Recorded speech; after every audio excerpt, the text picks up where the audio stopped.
পোশাক নিয়ে না গত 1 বছর ধরে কিন্তু বাংলাদেশের মানুষের প্রচুর নারীদের পোশাক নিয়ে খুব কথা হচ্ছে। এমন অবস্থা দাঁড়িয়ে গিয়েছে যে এখন কেউ স্লিভলেস মানে হাতা কাটা কাপড়ও যদি পরে থাকে তাকে নিয়েও কথা বলা হচ্ছে। দেখা যাচ্ছে যে অশ্লীল কোনো কিছু নয়, এমন কোনো আপত্তিকর কাপড় পরেনি, তারপরেও তাকে নিয়ে কথা বলা হচ্ছে। তো আমার কাছে মনে হয় যে সবাই হয়তোবা চাচ্ছে যে আমরা বোরখা পরা শুরু করি, সব নারীরাই বোরখা পরতে হবে, হয়তোবা বাধ্য করা হবে আমাদেরকে। যে পরিমাণে কথা বলা হচ্ছে আমার কাছে এটার একটা মানে কি বলবো, একটা নেগেটিভ আচরণীয় মনে হচ্ছে। কারণ এত কথা বলা, এত কিছু, সবার সেক্টর তো এক থাকে না। মিডিয়াতে কাজ করলেও সবার প্রত্যেকটা আলাদা আলাদা সেক্টর থাকে, আলাদা আলাদা সেক্টরে মানুষরা নিজেদেরকে আলাদাভাবেই রিপ্রেজেন্ট করে। এখন অনেক সময় না কিছু কিছু কাপড়ের ক্ষেত্রে কাপড় পরলে অনেক সময় মাল ফাংশন হয়ে যায়। এটা কখনো কোনো মানুষের উপরে থাকে না, কখনো কখনো একটা ব্যক্তির উপরে থাকে, আবার কখনো থাকে না। আবার অনেক সময় দেখা যাচ্ছে যে কেউ যদি আমরা এরকম কোনো কাপড় পরে থাকি যেটা কিনা রিভিলিং, একটু বেশি রিভিলিং, তখন কি আপনারা সংবাদ মাধ্যমে যারা আছেন, আপনারা যারা রিপোর্টার রয়েছেন, তারা ক্যামেরা ধরছেন, আপনাদেরও কিন্তু একটা দায়িত্ব, তাই না? যে আমরা একজন আর্টিস্টকে দেখছি, যখন ক্যামেরাটা ধরছি তার উপরে তার কোনো আপত্তিকর যদি কোনো সিচুয়েশন থেকে থাকে সেখানে আমরা ক্যামেরাটা ধরবো না, কিংবা যদি ধরেও থাকি ক্যামেরা চলে আসে ওটা আমরা কেটে দেবো। এটা কিন্তু আগে আমরা দেখেছি।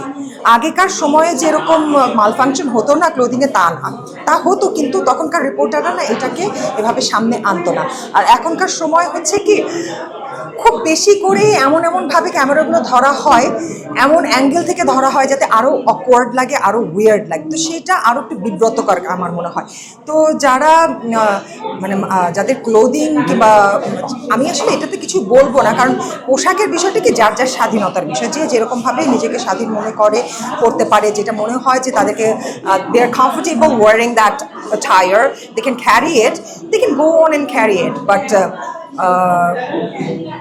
একটা বাজেভাবে অ্যাঙ্গেল ধরে সেই ছবি তুলে কিংবা সেই ফুটেজটাকে ভাইরাল করা, এটা আমার কাছে খুব খারাপ লেগেছে। নারী স্বাধীনতা বলতে কি বলবো, আমি তো কোনো স্বাধীনতাই দেখছি না এখন। মানুষের স্বাভাবিকভাবে যে স্বাধীনতা থাকার কথা, মানে কথা বলারই স্বাধীনতা নেই, আমাদের বাক স্বাধীনতাই নেই, সেখানে তো নারীদের স্বাধীনতাটা একদম তুচ্ছ একটা বিষয় হয়ে দাঁড়িয়েছে। এখানে এই নারীদের স্বাধীনতা নিয়ে কেউ কথা বলছেও না। আর যেখানে বাক স্বাধীনতা নেই এবং জীবনে নিজের মতো করে নিজের মতামত অনুযায়ী বাঁচার মতো স্বাধীনতাটা নেই, সেখানে নারী স্বাধীনতাটা অনেকটা জেপার্টাইজেশন হয়ে গেছে।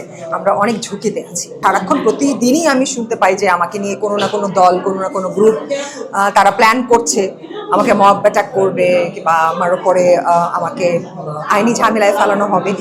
কিন্তু একটা ব্যাপার হচ্ছে কি, যে সততার কথা এর আগেও বলে এসেছি, আমি সৎভাবে চলে এসেছি, সততার সাথেই সবসময় নিজে কাজ করে এসেছি। আমার এমন কোনো কিছু নেই, আমি এমন কোনো অন্যায় করিনি, এমন কোনো অপরাধ আমি কখনো করিনি যে যার কারণে আমাকে কোনো রকমের আইনি ঝামেলায় ফেলানো হবে কিংবা অ্যারেস্ট করা হবে।